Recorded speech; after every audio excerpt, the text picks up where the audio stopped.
Nested for loop के बारे में जानेंगे कि नेस्टेड फॉर लूप क्या होता है। ठीक है, तो नेस्टेड फॉर लूप का मतलब होता है फॉर लूप के अंदर फॉर लूप।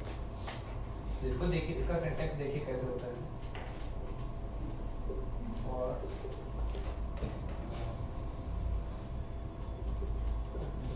इनिशियल वैल्यू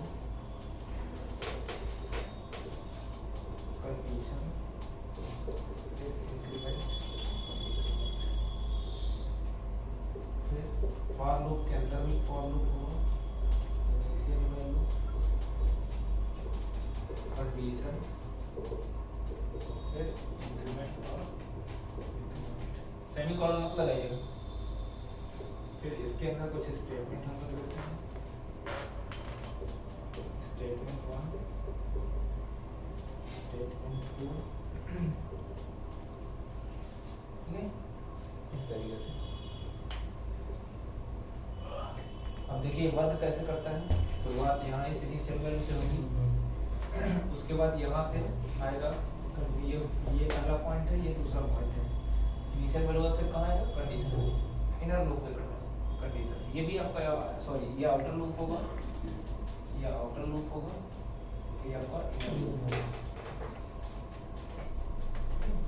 तो अब इसके बाद फिर कहाँ आएगा, इसी इनर लूप में। फिर थर्ड पॉइंट हम पॉइंट वाइज करते हैं ताकि आपको याद रहे।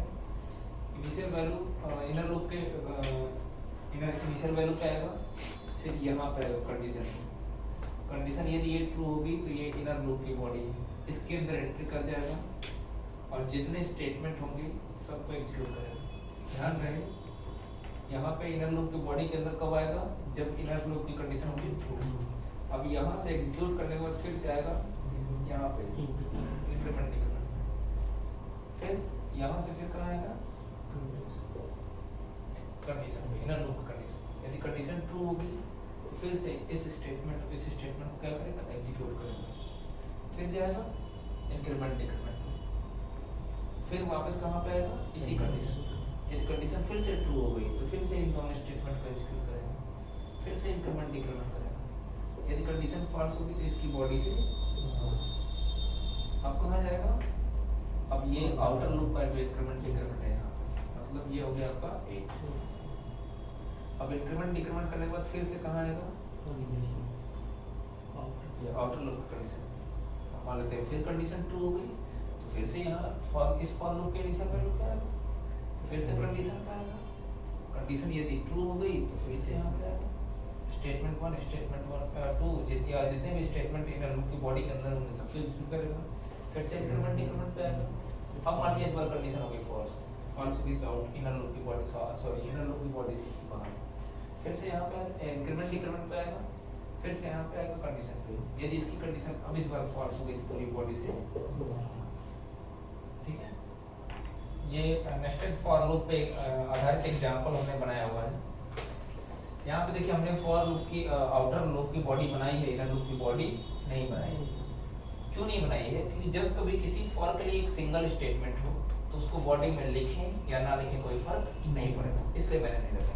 अभी इस पे वापस आते हैं, हम स्टार्ट यहाँ से करते हैं। आपको पता है मेन से एग्जीक्यूट करेगा, सबसे पहले i की वैल्यू 1 लेगा, 1 is less i equal to 2 की कंडीशन होगी ट्रू होगी तो अब यहाँ इनर लूप की आएगा, j की वैल्यू 1 लेगा, उसके बाद कंडीशन पे आएगा 1 is less i equal to 3 की कंडीशन होगी ट्रू, प्रिंट करेगा कितना, i की वैल्यू 1 और j की वैल्यू 1। अच्छा देखिए इस फॉर के लिए सिंगल लाइन स्टेटमेंट है, इसी को अपनी बॉडी समझेगा, मतलब इसी को एग्जीक्यूट करके वापस चला जाएगा। और एक चीज हम बता रहे थे कि जब किसी लूप के साथ एक ही स्टेटमेंट हो तो उस स्टेटमेंट को हम ऐसे खाली छोड़ दें या इस तरीके से कर्ली ब्रेस में लिख दें, कोई फर्क नहीं पड़ेगा। कर्ली ब्रेस की जरूरत कब पड़ती है, जब हमको एक से अधिक स्टेटमेंट को रिपीटेडली एग्जीक्यूट कराना होता है। तो एक ही स्टेटमेंट था इसलिए हमने यूज नहीं किया, ठीक। j की वैल्यू 2 हो जाएगी, 2 लेस r इक्वल टू 3 की कंडीशन होगी ट्रू, तो i की वैल्यू 1 प्रिंट करेगा, j की वैल्यू 2 प्रिंट करेगा, फिर से j की वैल्यू यहाँ पे आके इंक्रीमेंट कर लेगा, कितना हो जाएगा 3 लेस r इक्वल टू 3 की कंडीशन होगी ट्रू होगी तो क्या प्रिंट करेगा, i की वैल्यू 1, j की वैल्यू 3, फिर j की वैल्यू बढ़ाएगा, कितना हो गया 4। जैसे 4 होगा ध्यान दीजिएगा तो सिर्फ इसी लाइन को छोड़ेगा भी, अब कहाँ जाएगा आई पर। कब जब कंडीशन होगी फॉल्स, आई पे गया, आई की वैल्यू कितनी हो गई 2 हो गई, फिर से जे 2 पे कंडीशन ट्रू होगी तो फिर से इनर लूप पे आएगा और फिर से यहाँ पे आएगा, तो जे की वैल्यू कितनी ले लेगा 1, तो फिर से जे 1 से स्टार्ट हो जाएगा, 1 इज लेस और इक्वल टू 3 की कंडीशन होगी